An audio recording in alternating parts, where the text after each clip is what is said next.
material injurious to the Deputy President. Mheshimiwa Speaker, we were looking forward to cross-examining Governor Sakaja so as to bring out the truth to assist this Honorable Senate to make a decision. If he is not being called, and in fairness to the Deputy Governor, all that we are asking is that affidavit be expunged together with the affidavit of Peterson Jomo, who they are not calling now, and also the affidavit of Mercy Wajau, who is not being called. It is not fair to file affidavits containing information allegations injurious to the other party, then ask that those affidavits to remain as part of the record without calling them and availing them for cross-examination. So my application is that the 3 affidavits be struck out. Thank you. Mr. Speaker, sir, just for clarity, there's absolutely no new material that was presented after the material that was sent to this House from the National Assembly. For instance, the affidavit by His Excellency Johnson Sakaja is to be found at volume 1 of the documents that have been filed. Maybe counsel for the National Assembly. Let me get it clear. Yes, the affidavit by the Nairobi governor, was it filed after the proceedings of the National Assembly, or it forms part and parcel of the proceedings that came from the National Assembly? It forms part and parcel of the proceedings that came from the National Assembly. In particular, Mr. Speaker, sir, all those affidavits form what constituted part of what came into through public participation. So just hold in there so that we make progress.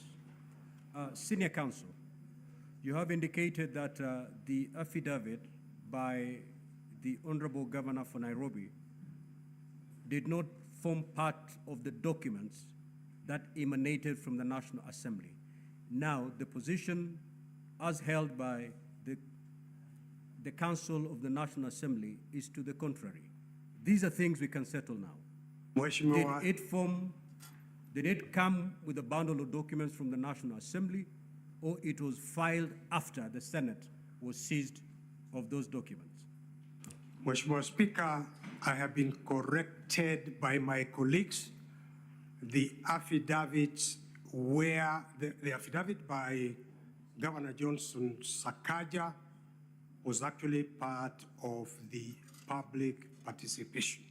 So it was part of the record of the National. So now, yes, let's move to the 2. Yes. Let's move to the 2. Now, have a seat, Senior Counsel. Counsel for the National Assembly.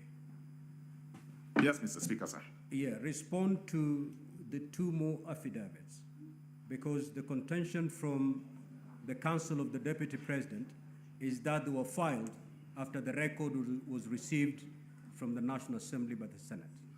Mr. Speaker, sir, I reiterate the position that we earlier on gave, that there's not any single document other than the document that was admitted yesterday pursuant to our application that came in after the record had been presented before this House. So the affidavits were not filed after the Senate received the bundle of documents from the National Assembly? Absolutely not. Can you lead us to the volume and the page containing these affidavits from the National Assembly? Mr. Speaker, sir, just give me 1 minute to consult with my colleagues here. I identify it, then I bring it. It's not an issue that we had anticipated. Yeah, so that we settle this matter. Most of that. Yeah, let's settle it. It is, Mheshimiwa Speaker, it's only the affidavit of Peterson Jomo that was filed in the Senate. It did not form any part Very well, of the National Assembly. So then let's settle that one and we make progress. We need not argue on this matter. Mr. Speaker, sir, I think what happened is that we skipped the opportunity to identify the documents from both sides of what had been filed. The documents that we filed yesterday has a volume 8 That is the document that contains the affidavit of Peterson Njomo. So So it it is is that part- affidavit, if you go to the senior counsel, it is that affidavit that they're looking forward to cross-examining the deponent. Now that you've closed your case, the argument from the counsel of the deputy president is, how then are we going to test the truth of those averments? What say you on that? Mr. Speaker, sir, I did give an indication that, number one, at the commencement of these proceedings, any party who wanted to cross-examine any of the deponents of any of the documents had an opportunity, upon your invitation, to invite such parties to appear before them. If our counterparts appearing for His Excellency the Deputy President did not find it appropriate to call that witness at that point in time, they cannot now hold us to say that you had said you'd call this person, you will not call them. Because the person we were to call was for purposes of clarifying what we thought was important for us. Now, this being an inquisitorial proceeding, a quasi-judicial proceeding, Mr. Speaker, sir, I think it would be a stretch to expect that if we didn't call or if we didn't avail any of the witnesses that were mentioned in any of the affidavits, then as of necessity that follows that record or that affidavit needs to be expunged. That's what I was saying. Pursuant to your ruling yesterday, that is evidence and material that was presented yesterday. It forms part of your record. Now, before I give my way forward, Senator for Nairobi City.